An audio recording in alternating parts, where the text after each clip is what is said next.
मित्रों, भगवान श्री कृष्ण कहते हैं, नए साल 2026 में प्रतिदिन गाय को एक रोटी खिलाने से मनुष्य को 8 फायदे होते हैं। और जो भी मनुष्य इन 8 फायदों को जान जाता है, उनके घर से गरीबी हमेशा के लिए दूर हो जाती है। उनके घर में जो नकारात्मक ऊर्जा होती है, वह कोसों दूर चली जाती है। घर सदैव बच्चों से भरा रहता है। उनके माता पिता और बच्चे सदैव रोग दोग से दूर रहते हैं। और उनके जीवन में गौ माता की कृपा से कभी किसी चीजों की कमी नहीं होती है। और उसके जीवन में यह 8 फायदे होते हैं। तो मित्रों, वह कौन से 8 फायदे हैं? यदि आप इस वीडियो को पूरा अंत तक देखते हैं तो आप भी जान जाएंगे, जिससे अपने जीवन को बर्बाद होने से बचा सकते हैं। और जो भी स्त्री व पुरुष इन 8 बातों को गांठ में बांध लेता है, वह इस संसार में कभी दुखी नहीं रहता है। उसके जीवन में कभी किसी चीज की कमी नहीं रहती है। वह जीवन भर धनवान बनता चला जाता है। वह कभी गरीबी की ओर नहीं जाता है। तो चलिए अब कहानी को आरंभ करते हैं मित्रों। एक गांव में एक बूढ़ी औरत रहती थी। वह बूढ़ी औरत जब गाय को रोटी खिलाती तो गांव के कुछ लोग उसे देखकर ताना मारा करते थे। कहते थे कि हे बूढ़ी औरत, तुझे क्या लगता है यह गाय तेरा कर्ज उतारेगी? जब पैसा चाहिए होगा तब यही गाय तुझे रोटी लाकर देगी। यहां तो खुद के लिए खाने को लाले पड़े हैं। यह बुढ़िया इस गाय को रोटी खिला रही है। जब भगवान ही तुम्हें भूखा रहने दे रहे हैं तो क्यों इन जानवरों के भरोसे चमत्कार की उम्मीद कर रही हो? कुछ लोग हंसने लगे, कुछ सिर झुकाकर चले गए, लेकिन गोमती मुस्कुराई और शांत स्वर में बोली, जब समय आएगा तो यही गाय सबका पेट भरेगी। सूरज की पहली किरण जैसे ही गांव के मंदिर की सीढ़ियों पर पड़ती, गोमती अपने कांपते हाथों से गाय को रोटी खिलाने पहुंच जाती। उसका बेटा शहर में नौकरी करता था और कभी कभार ही पैसे भेजता था। फिर भी अपनी छोटी सी पेंशन और खेती से मिले अन्न से वह रोज गाय की सेवा करती। कुछ लोग उसकी श्रद्धा का सम्मान करते तो कुछ मजाक उड़ाते। खासकर महाजन हरिराम, जो इसे व्यर्थ मानता था, वह अक्सर कहता, गाय को रोटी खिलाने से कोई चमत्कार नहीं होगा। लेकिन गोमती बस मुस्कुरा देती। इधर गांव में अजीब घटनाएं होने लगीं। कुएं का पानी सूखने लगा, फसलें खराब हो रही थीं, जानवर बीमार पड़ रहे थे। मंदिर के पुजारी चिंतित थे, पर महाजन ने इसे अंधविश्वास कहकर टाल दिया।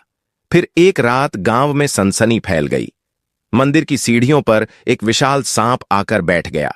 लोग भयभीत हो गए, लेकिन कोई उसे हटाने की हिम्मत नहीं कर रहा था। अगली सुबह यह खबर पूरे गांव में फैल गई। कुछ इसे दैवीय संकेत मान रहे थे, तो कुछ साधारण घटना।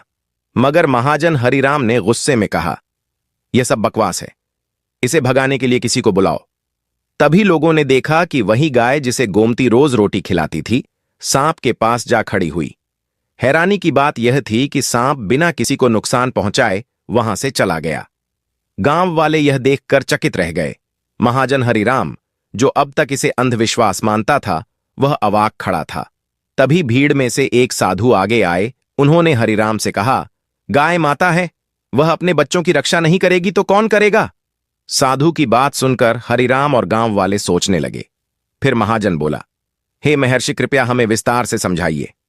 साधु मुस्कुराए और बोले, मैं आप सबको गाय माता की एक महत्वपूर्ण कथा सुनाता हूं। यह कहकर साधु ने कथा प्रारंभ की। गाय की सेवा करने, उसे रोटी खिलाने से अद्भुत फल प्राप्त होते हैं। इसके विभिन्न अंग का स्पर्श करने से रोग नष्ट होते हैं और उसे प्रणाम करने से अपार पुण्य की प्राप्ति होती है। गाय की कृपा से मनुष्य के जीवन में सुख समृद्धि आती है। महर्षि आगे कहते हैं, एक बार देवर्षि नारद भगवान श्री कृष्ण से मिलने द्वारका पहुंचे। उन्होंने भगवान को प्रणाम किया। श्री कृष्ण प्रसन्न होकर बोले, हे देवर्षि, आपका स्वागत है। आज द्वारका आगमन का क्या कारण है? नारद जी मुस्कुराकर बोले, प्रभु, आप तो सर्वज्ञ हैं, फिर भी यदि अनुमति दे तो मैं एक जिज्ञासा प्रकट करूं। भगवान श्री कृष्ण बोले, निसंकोच पूछिए। तब नारद जी बोले, प्रभु, पृथ्वी पर विचरण करते हुए मैंने एक विचित्र दृश्य देखा। कुछ लोग गायों की पूजा कर रहे थे, जबकि कुछ निर्दय लोग उन पर अत्याचार कर रहे थे। यह देखकर मेरा हृदय व्यथित हुआ। मुझे यह जानने की जिज्ञासा है कि जो मनुष्य गाय की सेवा करता है उसे क्या फल प्राप्त होता है, और जो पापी उन पर अत्याचार करता है उसका क्या परिणाम होता है। भगवान श्री कृष्ण ने मुस्कुराते हुए उत्तर दिया, हे देवर्षि, आपका प्रश्न अति महत्वपूर्ण है। जो गायों को कष्ट देता है वह घोर नरक में दंड भोगता है, किंतु जो श्रद्धापूर्वक उनकी सेवा करता है उसे उत्तम लोकों की प्राप्ति होती है। गाय की सेवा करने से न केवल इस लोक में बल्कि परलोक में भी अद्भुत फल प्राप्त होते हैं। मैं आपको एक कथा के माध्यम से इसका रहस्य समझाऊंगा। श्री कृष्ण आगे बोले, जो भी इस कथा को ध्यानपूर्वक सुनता और इसका प्रचार करता है उसके समस्त पाप नष्ट हो जाते हैं, उसे धन धान्य की प्राप्ति होती है और मृत्यु के पश्चात वह मेरे परम धाम गोलोक में स्थान पाता है। नारद जी प्रसन्न होकर बोले, हे प्रभु, यह मेरा सौभाग्य है कि मैं आपके मुख से यह पवित्र कथा सुनने का अवसर पा रहा हूं। मैं इसे ध्यानपूर्वक सुनूंगा और संसार में इसका प्रचार करूंगा। भगवान श्री कृष्ण बोले, हे देवर्षि, प्राचीन काल की बात है। पृथ्वी लोक में वैवस्वत मनु के वंश में एक प्रतापी राजा हुए। महाराज दिलीप वे धर्मपरायण, गुणवान और महापराक्रमी थे। उन्होंने न्यायपूर्वक राज्य किया और सदैव अपनी प्रजा का कल्याण किया। उनकी पत्नी मगध देश की राजकुमारी सुध उनके साथ पूर्ण निष्ठा और धर्म के मार्ग पर चलती थी, किंतु वर्षों बीतने के बाद भी उन्हें संतान सुख प्राप्त नहीं हुआ। महाराज दिलीप इस विचार से व्यथित हो उठे, मैंने सदैव धर्म का पालन किया, किसी का अनिष्ट नहीं किया, फिर भी संतान से वंचित क्यों हूं? यह प्रश्न उनके मन को अशांत करने लगा। अंततः उन्होंने समाधान के लिए गुरु वशिष्ठ की शरण में जाने का निश्चय किया। राजा दिलीप रानी सुध शीणा के साथ गुरु वशिष्ठ के आश्रम पहुंचे। उस समय वशिष्ठ जी अपनी पत्नी अरुंधति के साथ ध्यान और नित्य कर्म समाप्त कर विश्राम कर रहे थे। राजा ने विनम्रतापूर्वक प्रणाम किया। गुरु वशिष्ठ ने आशीर्वाद दिया और पूछा, हे राजा, क्या सब कुशल है? आप जैसे प्रतापी सम्राट का वन में आना किस कारण हुआ? राजा दिलीप ने उत्तर दिया, गुरुदेव, मैं किसी भौतिक सुख के लिए नहीं बल्कि एक गंभीर समस्या के समाधान हेतु आपके चरणों में आया हूं। वर्षों से हमें संतान प्राप्ति नहीं हुई। कृपया अपनी दिव्य दृष्टि से मेरा दोष देखें और उसका निवारण बताएं, अन्यथा मेरा जीवन व्यर्थ हो जाएगा। गुरु वशिष्ठ कुछ क्षण ध्यान मग्न रहे, अपनी दिव्य दृष्टि से भूतकाल को देखा और फिर गहरी सांस लेते हुए बोले, हे राजन, आपसे एक गंभीर भूल हुई है जिसका आपको आभास तक नहीं। यही आपकी संतानहीनता का कारण है। जब आप इंद्रलोक में देवराज से मिलकर लौट रहे थे, तभी मार्ग में एक कल्प वृक्ष के नीचे खड़ी गाय और उसके बछड़े को आपने दुर्लक्ष्य कर दिया था। वह गाय और उसका बछड़ा अत्यंत भूखे और कष्ट में थे। आपने उस कामधेनु गाय को ना भोजन कराया और ना ही उसे नमस्कार किया। उस गाय ने आपसे सहायता भी मांगी, किंतु आप अपनी प्रसन्नता में खोए हुए थे और आपको उस गाय की पुकार भी सुनाई नहीं दी। आपकी कृतज्ञता को देखकर वह गाय अत्यंत दुखी हुई और उसने आपको श्राप दे दिया है। हे राजन, जो मनुष्य गाय को कष्ट में देखकर उसकी सहायता नहीं करता, भूखी गौ माता को भोजन नहीं कराता, उसे तो महापाप लगता है और उसी गाय के श्राप के कारण आपकी कोई संतान नहीं है। इस प्रकार से महर्षि वशिष्ठ ने महाराज दिलीप को उनके दोष के बारे में बता दिया, जिसे सुनकर महाराज बहुत दुखी हुए और पश्चाताप करते हुए कहने लगे, हाय, यह मैंने क्या कर दिया? मुझ पर धिक्कार है। मेरी ही मूर्खता के कारण एक गाय को और उसके कोमल बछड़े को इतना दुख सहन करना पड़ा। मुझे तो अब राजा बने रहने का भी अधिकार नहीं है। महाराज महर्षि वशिष्ठ से कहते हैं, हे गुरुदेव, मैं अपनी इस भूल को सुधारना चाहता हूं। कृपया आप ही मुझे कोई उपाय बताइए जिससे मैं इस घोर पाप से मुक्ति पा सकूं। मेरा अपराध क्षमा के योग्य नहीं है, किंतु फिर भी मैं प्रायश्चित करना चाहता हूं। फिर महर्षि वरिष्ठ कहने लगते हैं, हे राजन, आप दुखी ना हो। इस दोष से मुक्ति का उपाय अवश्य है। आप मेरे आश्रम की नंदिनी नाम की गाय की सेवा करो। वह उसी काम धेनु गाय की पुत्री है जिसकी आपने सहायता नहीं की थी। अपनी पत्नी के साथ मिलकर तुम उस गाय की सेवा करो, उसकी आराधना करो। वह तुम्हें अवश्य पुत्र प्रदान करेगी। तभी वह नंदिनी गाय बाहर से उस आश्रम में प्रवेश करती है। उस गाय को आता देखकर महवरिष्ठ बोलते हैं राजन, देखिए, केवल स्मरण करने मात्र से ही कल्याण करने वाली यह नंदिनी गाय स्वयं चलकर आई है। आप भाग्यशाली हैं। यह गाय निश्चित ही आपके दुख दूर करेगी। आप वन में इस नंदिनी गाय के पीछे पीछे चलकर इसकी सेवा करो, जंगल में रहने वाले हिंस पशुओं से इसकी रक्षा करो, और आश्रम में लौट आने पर रानी सुदिनाई की सेवा करें। इससे प्रसन्न होकर यह गाय तुम्हें निश्चित ही पुत्र प्रदान करेगी। फिर महाराज दिलीप ने ऐसा ही करने का वचन दिया, और फिर दूसरे दिन सुबह महारानी ने गाय की पूजा की और महाराज उस गाय को चराने के लिए वन में लेकर गई। जब वह गाय चलने लगती तो महाराज उसके पीछे पीछे चलते, इधर उधर से हरी हरी घास लाकर उस गाय को खिलाने लगते। जब वह गाय किसी वृक्ष के नीचे बैठती तो महाराज भी उसके साथ बैठकर विश्राम करते। महाराज उस गाय के शरीर से डांस और मच्छरों को हटाते और अपने हाथों से उसके मस्तक को सहला लाते हैं। इस प्रकार से महाराज उस गाय की सेवा में लगे रहे। जब शाम हुई तो महाराज उस गाय के साथ आश्रम में लौट आए। आश्रम में पहुंचते ही उस गाय ने अपने खुरों से महाराज पर धूल उड़ाई, जिससे महाराज का शरीर पवित्र हो गया और उनके सभी पाप नष्ट हो गए। फिर महारानी सुदशिना ने आगे आकर नंदिनी की अगवानी की और विधिपूर्वक उस गाय का पूजन किया तथा बारंबार उसके चरणों में मस्तक झुकाया। फिर उस गाय की प्रदक्षिणा करके हाथ जोड़कर वह उसके आगे खड़ी हो गई।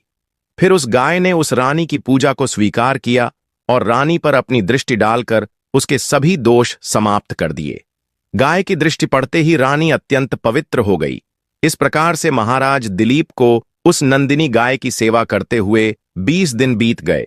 फिर 21वें दिन महाराज जब गाय को लेकर वन चले गए तो वह गाय चढ़ते चढ़ते हिमालय पर्वत पर चली गई और महाराज भी उसके पीछे पीछे चले गए। वहां उस पर्वत पर खड़े होकर महाराज उस हिमालय पर्वत की सुंदरता को निहार रहे थे। इतने में ही एक शेर ने आकर उस नंदिनी गाय को बलपूर्वक दबोच लिया। राजा को उस शेर के आने की आहट तक नहीं हुई। उस शेर के चंगुल में फंसी नंदिनी ने दयनीय स्वर से बड़े जोर से चित्कार किया, हे महाराज मेरी रक्षा करो, हे महाराज मेरी रक्षा करो। जैसे ही महाराज ने उस गाय की पुकार सुनी तो उन्होंने देखा कि एक भयंकर शेर ने उस गाय को दबोच लिया है और उस गाय की आंखों से आंसुओं की धारा बह रही है, जिसे देखकर महाराज व्यथित हो उठे और उन्होंने तुरंत ही अपना बाण निकाला और धनुष की डोरी पर रखा और उस शेर को मारने के लिए प्रत्यंचा खींची। उसी समय उस शेर ने महाराज की तरफ देखा। उस शेर की दृष्टि पड़ते ही महाराज का शरीर स्तब्ध हो गया, उनकी शक्ति क्षीण हो गई, उनका सारा बल नष्ट हो गया। अब उनके अंदर उस बाण को छोड़ने की भी शक्ति नहीं रही।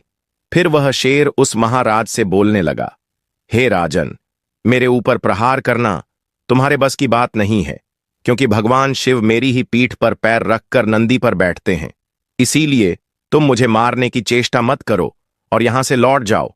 विधाता ने इस गाय को आज मेरा ग्रास नियुक्त किया है, इसीलिए तुम इसमें दखल मत दो। मैं जानता हूं तुम सूर्यवंश में जन्मे हुए राजा दिलीप हो। इस हिमालय पर्वत पर भगवान शिव की बड़ी माया फैली हुई है, इसीलिए तुम तुरंत ही यहां से निकल जाओ। फिर महाराज बोलने लगे, हे मृगराज, कृपया आप इस गाय को ना मारे। यह महर्षि वशिष्ठ जी की संपूर्ण मनोरथ को पूर्ण करने वाली नंदिनी गाय है। इसकी हत्या करने पर तुम्हें महापाप लगेगा। गुरुदेव ने मुझे इस गाय की रक्षा और सेवा करने का आदेश दिया है। इस गाय का एक बछड़ा भी है जो घर पर इसकी राह देख रहा है। मैं इस गाय को मरने के लिए छोड़कर नहीं जा सकता।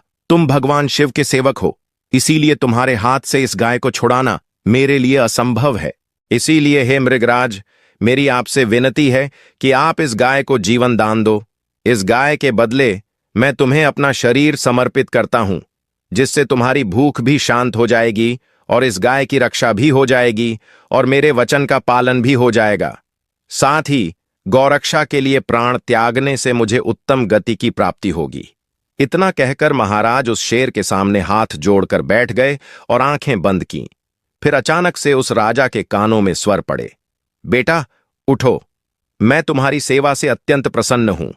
यह सुनकर महाराज उठ खड़े हुए और उन्होंने अपने सामने उस गाय को देखा और वह शेर कहीं दिखाई नहीं दे रहा था। तब वह नंदिनी गाय राजा दिलीप से कहने लगी, हे राजन, मैंने ही अपनी माया से शेर का रूप उत्पन्न करके तुम्हारी परीक्षा ली है। यमराज भी मुझे पकड़ने का विचार नहीं कर सकते। मेरी रक्षा करने के लिए तुम अपने प्राण देने के लिए तैयार थे, इसीलिए मैं तुम पर बहुत प्रसन्न हूं। अब तुम मुझसे वरदान मांगो, जो तुम्हारी मनोकामना है वह कहो, मैं अवश्य पूर्ण करूंगी। महाराज दिलीप कहते हैं, हे गौ माता, मेरे मन में जो इच्छा है आप वह अवश्य जानती होंगी। कृपया मुझे पुत्र प्रदान कीजिए, मेरी यही कामना है। फिर उस नंदिनी गाय ने कहा, हे बेटा, तुम पत्ते के द्रोण में मेरा दूध लेकर उसका पान करो, इससे तुम्हें अत्यंत बुद्धिमान और गुणवान पुत्र की प्राप्ति होगी। महाराज दिलीप कहने लगे, हे माता, इस समय पर मैं आपके मधुर वचन सुनकर ही तृप्त हो चुका हूं। अब आप मेरे साथ आश्रम पर चलिए और मैं आपकी पूजा आराधना करके तथा मेरे अनुष्ठान को पूरा करके आपके अमृत समान दूध का पान करता हूं। उसके बाद महाराज दिलीप उस गाय को लेकर आश्रम चले गए। आश्रम में पहुंचने पर महारानी सुदिनाई का पूजन किया। तब उस गाय ने कहा, हे महारानी, आप मेरी पीठ को स्पर्श करें, इससे आपको अत्यंत गुणवान, बलवान और विद्वान पुत्र की प्राप्ति होगी। फिर महारानी ने गाय की पीठ को स्पर्श किया। महाराज और महारानी ने उस गाय की विधिवत पूजा आराधना की और उनके अमृत के समान दूध को प्रसाद समझकर ग्रहण किया। उन दोनों की प्रसन्नता देखकर महर्षि वशिष्ठ कहने लगे, हे राजन, अब गाय तुम दोनों पर प्रसन्न है, तुम्हारी मनोकामना अवश्य पूर्ण होगी। जो भी मनुष्य गाय की सेवा करता है, उसे भोजन कराता है, उसकी प्रदक्षिणा करता है, उसके सभी मनोरथ सफल होते हैं। जो भी गाय की रक्षा करता है, उसकी कभी दुर्गति नहीं होती है। मृत्यु के बाद वह गोलोक में जाता है और भगवान श्री कृष्ण के साक्षात दर्शन करने का सौभाग्य उसे प्राप्त होता है। फिर भगवान श्री कृष्ण कहते हैं, हे देवर्ष, इस प्रकार से महाराज दिलीप द्वारा गाय की सेवा करने से उन्हें एक पुत्र की प्राप्ति हुई, जिसका नाम रघु रखा गया, जिसके नाम से इस पृथ्वी पर सूर्यवंश की ख्याति हुई और बाद में उसका वंश रघुवंश नाम से प्रसिद्ध हुआ। अब साधु ने कहा, आप सभी भी नित्य गाय की सेवा करें, रोज गाय को रोटी खिलाए, गाय की रक्षा करें। गांव वालों को समझ आ गया कि गोमती की श्रद्धा और सेवा के कारण ही यह सभी सकारात्मक बदलाव हुए हैं। महाजन हरिराम, जो अब तक इसका मजाक उड़ाता था, सबसे पहले गोमती के पास आया और हाथ जोड़कर बोला, मुझे माफ कर दो, मैं नहीं जानता था कि यह सेवा इतनी शक्तिशाली हो सकती है। अब गांव के लोग भी गोमती की तरह गाय माता को रोटी खिलाने लगे और जल्द ही उन्होंने इसके 8 अद्भुत फायदे महसूस किए। गाय के साथ जुड़े 8 लाभों को इस प्रकार समझा जा सकता है। पहला फायदा, गाय का दूध शुद्ध और पौष्टिक माना जाता है। इसके सेवन से शरीर में ऊर्जा बनी रहती है और विभिन्न रोगों से बचाव होता है। इसे श्रद्धा पूर्वक पीने से शरीर स्वस्थ रहता है। दूसरा फायदा,